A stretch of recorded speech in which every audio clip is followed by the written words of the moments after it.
Martin and his partner take possession of their estate. The joyful occasion involves some further account of Eden. There happened to be on board the steamboat several gentlemen passengers of the same stamp as Martin's New York friend Mr. Bevan, and in their society he was cheerful and happy. They released him as well as they could from the intellectual entanglements of Mrs. Hominy, and exhibited, in all they said and did, so much good sense and high feeling, that he could not like them too well. If this were a republic of intellect and worth, he said, instead of vapouring and jobbing, they would not want the levers to keep it in motion. Having good tools and using bad ones, returned Mr. Tapley, would look as if they was rather poor sort of carpenters, sir, wouldn't it? Martin nodded, as if their work were infinitely above their powers and purpose, Mark, and they botched it in consequence. The best on it is, said Mark, that when they do happen to make a decent stroke, such as a better workman with no such opportunities make every day of their lives and think of nothing of, they begin to sing out so surprising loud. Take notice of my words, sir. If ever the defaulting part of this here country pays its debts, along of finding they're not paying and won't do in a commercial point of view, you see, and is inconvenient in its consequences, they'll take such a shine out of it, and make such bragging speeches, that a man might suppose no borrowed money had ever been paid afore, since the world was first begun. That's the way they gammon each other, sir. Bless you, I know 'em. Take notice of my words now. You seem to be growing profoundly sagacious, cried Martin, laughing. Whether that is, thought Mark, because I'm a day's journey nearer Eden, and am brightening up before I die, I can't say. Perhaps by the time I get there I shall have growed into a prophet. He gave no utterance to these sentiments, but the excessive joviality they inspired within him, and the merriment they brought upon his shining face, were quite enough for Martin. Although he might sometimes profess to make light of his partner's inexhaustible cheerfulness, and might sometimes, as in the case of Zephaniah Scadder, find him too jocose a commentator, he was always sensible of the effect of his example in rousing him to hopefulness and courage. Whether he were in the humour to profit by it mattered not a jot. It was contagious, and he could not choose but to be affected. At first they parted with some of their passengers once or twice a day, and took others in to replace them, but by degrees the towns upon their route became more thinly scattered, and for many hours together they would see no other habitations than the huts of the woodcutters where the vessels stopped for fuel. Sky, wood, and water all the livelong day, and heat that blistered everything it touched. On they toiled through great solitudes, where the trees upon the banks grew thick and close, and floated in the stream, and held up shrivelled arms from out the river's depths, and slid down from the margin of the land, half growing, half decaying in the miry water. On through the weary day and melancholy night, beneath the burning sun, and in the mist and vapour of the evening. On until return appeared impossible, and restoration to their home a miserable dream. They had now but few people on board, and these few were as flat, as dull, and stagnant as the vegetation that oppressed their eyes. No sound of cheerfulness or hope was heard. No pleasant talk beguiled the tardy time.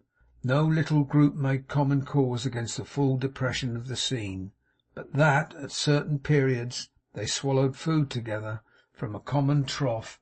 It might have been old Sharon's boat, conveying melancholy shades to judgment. At length they drew near New Thermopylae, where that same evening Mrs. Hominy would disembark. A gleam of comfort sunk into Martin's bosom when she told him this. Mark needed none, but he was not displeased. It was almost night when they came alongside the landing place, a steep bank with a hotel like a barn on the top of it, a wooden store or two, and a few scattered sheds. You sleep here tonight and go on in the morning, I suppose, ma'am, said Martin. Where should I go on to? Cried the mother of the modern Gracchi. To New Thermopylae. My, ain't I there? Said Mrs. Hominy. Martin looked for it all around the darkening panorama, but he couldn't see it, and was obliged to say so. 'Why, that's it!' cried Mrs Hominy, pointing to the sheds just mentioned. 'That!' exclaimed Martin. 'Ah! That, and work it which way you will. It whips Eden,' said Mrs Hominy, nodding her head with great expression. The married Miss Hominy, who had come aboard with her husband, gave to this statement her most unqualified support, as did that gentleman also. Martin gratefully declined their invitation to regale himself at their house during the half hour of the vessel's stay, and having escorted Mrs Hominy in the red pocket handkerchief, which was still on active service, safely across the gangway, returned in a thoughtful mood to watch the emigrants as they moved their goods ashore. Mark, as he stood beside him, glanced in his face from time to time, anxious to discover what effect this dialogue had had upon him, and not unwilling that his hopes should be dashed before they reached their destination, so that the blow he feared might be broken in its fall. But saving that he sometimes looked up quickly at the poor erections on the hill, he gave him no clue to what was passing in his mind until they were again upon their way. 'Mark,' he said then, 'are there really none but ourselves on board this boat who are bound for Eden?' 'None at all, sir. Most of 'em, as you know, have stopped short, and the few that are left are going further on.' 'What matters that? More room there for us, sir.' 'Oh, to be sure,' said Martin. 'But I was thinking ' and there he paused. 'Yes, sir,' observed Mark. How odd it was that the people should have arranged to try their fortunes at a wretched hole like that, for instance, when there is a much better and such a very different kind of place near at hand, as one might say. He spoke in a tone so very different from his usual confidence, and with such an obvious dread of Mark's reply, that the good-natured fellow was full of pity. 'Why, you know, sir,' said Mark, as gently as he could by any means insinuate the observation, 'we must guard against being too sanguine. There's no occasion for it, either because we're determined to make the best of everything, after we know the worst of it, ain't we, sir?' Martin looked at him, but answered not a word. 'Even Eden, you know, ain't all built,' said Mark. 'In the name of Heaven, man,' cried Martin angrily, 'don't talk of Eden in the same breath with that place. Are you mad? There, God forgive me, don't think harshly of me for my temper.' After that he turned away, and walked to and fro upon the deck full 2 hours. Nor did he speak again, except to say good night until the next day, nor even then upon this subject, but on other topics quite foreign to the purpose. As they proceeded further on their track, and came more and more towards their journey's end, the monotonous desolation of the scene increased to that degree that for any redeeming feature it presented to their eyes, they might have entered in the body on the grim domains of a giant despair.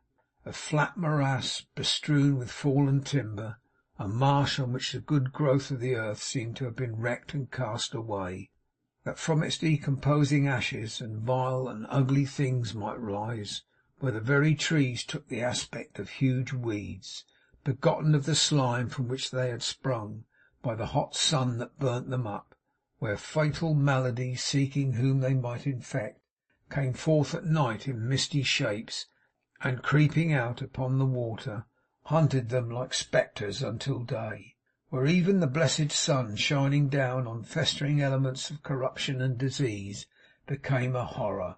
This was the realm of hope through which they moved. At last they stopped at Eden too. The waters of the deluge might have left it but a week before, so choked with slime and matted growth was the hideous swamp which bore that name. There being no depth of water close in shore, they landed from the vessel's boat with all their goods beside them. There were a few log houses visible among the dark trees, the best a cowshed or a rude stable. But for the wharves, the marketplace, the public buildings. 'Here comes an Edener,' said Mark. 'He'll get us help to carry these things up. Keep a good heart, sir. Hallo there!' The man advanced towards them through the thickening gloom, very slowly, leaning on a stick. As he drew nearer, they observed that he was pale and worn, and that his anxious eyes were deeply sunken in his head. His dress of homespun blue hung about him in rags. His feet and head were bare. He sat down on a stump half-way, and beckoned them to come to him. When they complied, he put his hand upon his side as if in pain, and while he fetched his breath, stared at them, wondering. "Strangers!" he exclaimed, as soon as he could speak. "The very same," said Mark. "How are you, sir?" "I've had the fever very bad," he answered faintly. "I haven't stood upright these many weeks. Those are your notions, I see," pointing to their property. "Yes, sir," said Mark, "they are. You couldn't recommend us to someone as would lend a hand to help carry 'em up to the town, would you, sir?" "My eldest son would do it if he could," replied the man. "But to-day he has his chill upon him, and is lying wrapped up in the blankets. My youngest died last week." "I'm sorry for it, governor, with all my heart," said Mark, shaking him by the hand. "Don't mind us. Come along with me, and I'll give you an arm back. The goods is safe enough, sir," to Martin.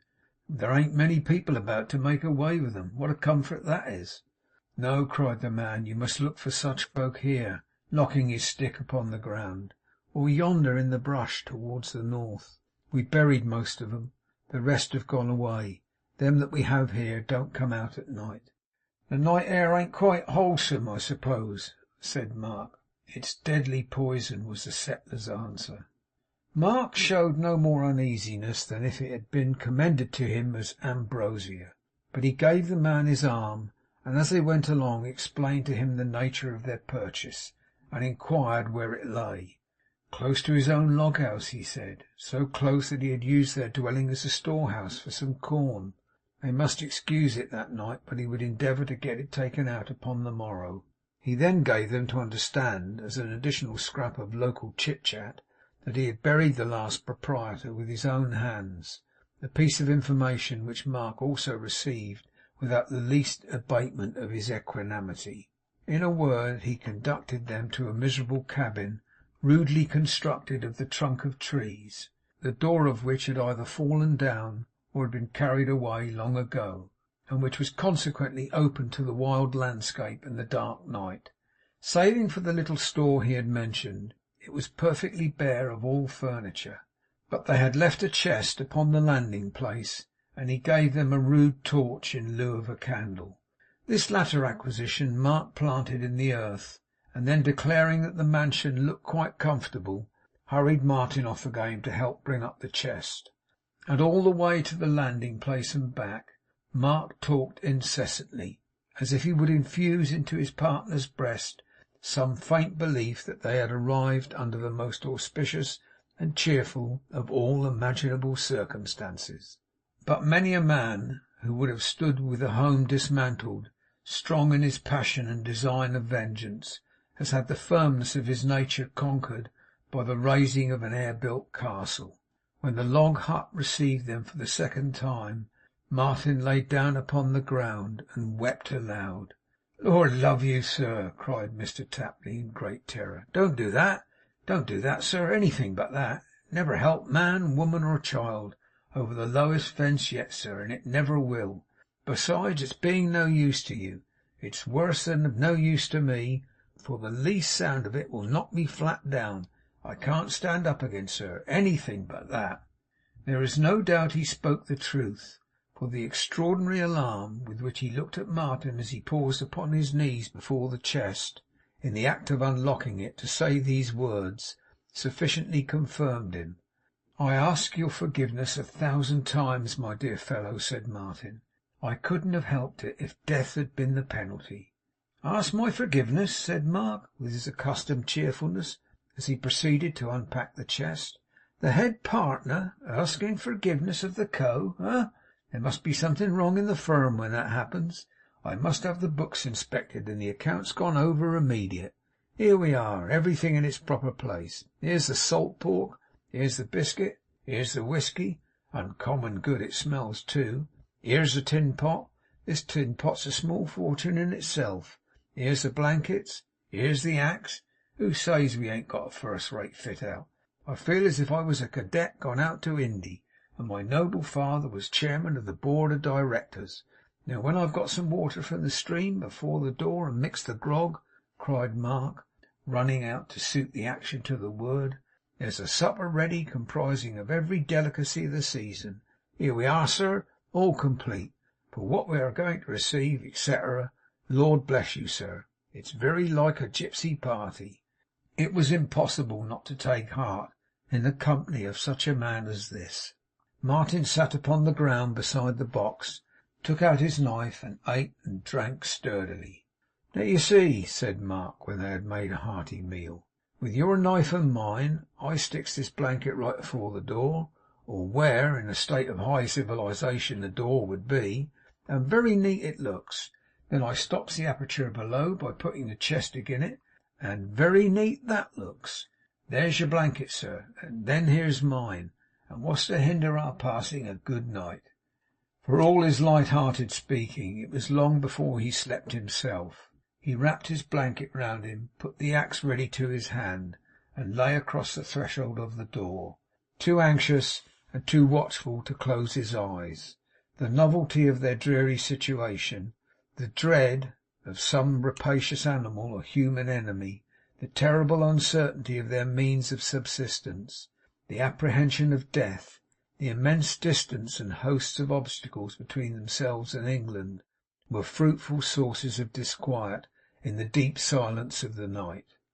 Though Martin would have him think otherwise, Mark felt that he was waking also, and a prey to the same reflections. This was almost worse than all, for if he began to brood over their miseries, instead of trying to make head against them, there could be little doubt that such a state of mind would powerfully assist the influence of the pestilent climate. Never had the light of day been half so welcome to his eyes as when, awaking from a fitful doze, Mark saw it shining through the blanket in the doorway. He stole out gently, for his companion was sleeping now, and having refreshed himself by washing in the river where it flowed before the door, took a rough survey of the settlement. There were not above a score of cabins in the whole. Half of these appeared untenanted, all were rotten and decayed. The most tottering, abject, and forlorn among them was called, with great propriety, the Bank and National Credit Office. It had some feeble props about it, but was settling deep down in the mud, past all recovery. Here and there an effort had been made to clear the land, and something like a field had been marked out, where, among the stumps and ashes of burnt trees, a scanty crop of Indian corn was growing. In some quarters a snake or a zigzag fence had begun, but in no instance had it been completed, and the felled logs, half hidden in the soil, lay mouldering away. 3 or 4 meagre dogs, wasted and vexed with hunger, some long-legged pigs wandering away into the woods in search of food, some children, nearly naked, gazing at him from the huts, were all the living things he saw. A fetid vapour, hot and sickening as the breath of an oven, rose up from the earth, and hung on everything around, and as his footprints sunk into the marshy ground, a black ooze started forth to blot them out. Their own land was mere forest. The trees had grown so thick and close that they shouldered one another out of their places, and the weakest, forced into shapes of strange distortion, languished like cripples. The best were stunted from the pressure and the want of room, and high about the stems of all grew long rank grass, dank weeds, and frowsy underwood, not divisible into their separate kinds, but tangled all together in a heap, a jungle deep and dark, with neither earth nor water at its roots, but putrid matter, formed of the pulpy offal of the two, and of their own corruption. He went down to the landing place where they had left their goods last night, and there he found some 6 men, wan and forlorn to look at, but ready enough to assist, who helped him to carry them to the long house. They shook their heads in speaking of the settlement, and had no comfort to give him. Those who had the means of going away had all deserted it. They who were left had lost their wives, their children, friends, or brothers there, and suffered much themselves. Most of them were ill then. None were the men they had been once. They frankly offered their assistance and advice, and leaving him for that time, went sadly off upon their several tasks. Martin was by this time stirring, but he had greatly changed, even in one night. He was very pale and languid, and spoke of pains and weakness in his limbs, and complained that his sight was dim and his voice feeble. Increasing in his own briskness as the prospect grew more and more dismal, Mark brought away a door from one of the deserted houses, and fitted it to their own habitation; then went back again for a rude bench he had observed, with which he presently returned in triumph, and having put this piece of furniture outside the house, arranged the notable tin pot and other such movables upon it, that it might represent a dresser or a sideboard. Greatly satisfied with this arrangement, he next rolled their cask of flour into the house, and set it up on end in one corner, where it served for a side table. No better dining table could be required than the chest, which he solemnly devoted to that useful service thenceforth. Their blankets, clothes, and the like, he hung on pegs and nails; and lastly he brought forth a great placard, which Martin, in the exultation of his heart, had prepared with his own hands at the National Hotel, bearing the inscription, Chuzzlewit and Co., Architects and Surveyors, which he displayed upon the most conspicuous part of the premises with as much gravity as if the thriving city of Eden had a real existence, and they expected to be overwhelmed with business. 'These here tools,' said Mark, bringing forward Martin's case of instruments, and sticking the compasses upright in a stump before the door, 'shall be set out in the open, to show that we come provided. And now, if any gentleman wants a house built, he'd better give his orders, afore we're otherways bespoke.' Considering the intense heat of the weather, this was not a bad morning's work; but without pausing for a moment, though he was streaming at every pore, Mark vanished into the house again, and presently reappeared with a hatchet, intent on performing some impossibilities with that implement. 'Here's an ugly old tree in the way, sir,' he observed, 'which be all the better down. We can build the oven in the afternoon. There never was such a handy spot for clay as Eden is. That's convenient anyhow.' But Martin gave him no answer. He had sat the whole time with his head upon his hands, gazing at the current as it rolled swiftly by, thinking perhaps how fast it moved towards the open sea, the high road to the home he never would behold again. Not even the vigorous strokes which Mark dealt at the tree awoke him from his mournful meditation. Finding all his endeavours to rouse him of no use, Mark stopped in his work and came towards him. 'Don't give in, sir,' said Mr Tapley. 'Oh, Mark,' returned his friend, 'what have I done in all my life that has deserved this heavy fate?' 'Why, sir,' returned Mark, 'for the matter of that, everybody as here might say the same thing. Many of 'em with better reason, perhaps, than you or me. Hold up, sir. Do something. Couldn't you ease your mind now, don't you think, by making some personal obserwations in a letter to Scadder?' 'No,' said Martin, shaking his head sorrowfully. 'I am past that.' 'But if you're past that already,' returned Mark, 'you must be ill, and ought to be attended to.' 'Don't mind me,' said Martin. 'Do the best you can for yourself. You soon have only yourself to consider, and then God speed you home, and forgive me for bringing you here. I am destined to die in this place.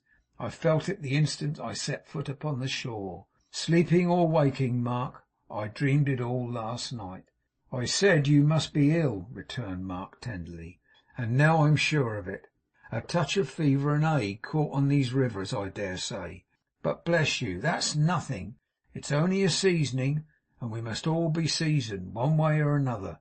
That's religion, that is, you know,' said Mark. He only sighed and shook his head. 'Wait half a minute,' said Mark cheerfully, 'till I run up to one of our neighbours and ask what's best to be took, and to-morrow a little of it to give you, and to-morrow you'll find yourself as strong as ever again. I won't be gone a minute. Don't give in while I'm away, whatever you do.'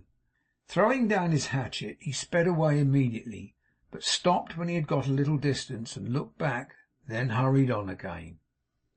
'Now, Mr Tapley,' said Mark, giving himself a tremendous blow in the chest by way of reviver, 'you just attend to what I have to say. Things is looking about as bad as they can look, young man. You'll not have such another opportunity for showing your jolly disposition, my fine fellow, as long as you live. And therefore, Tapley, now's your time to come out strong, or never.'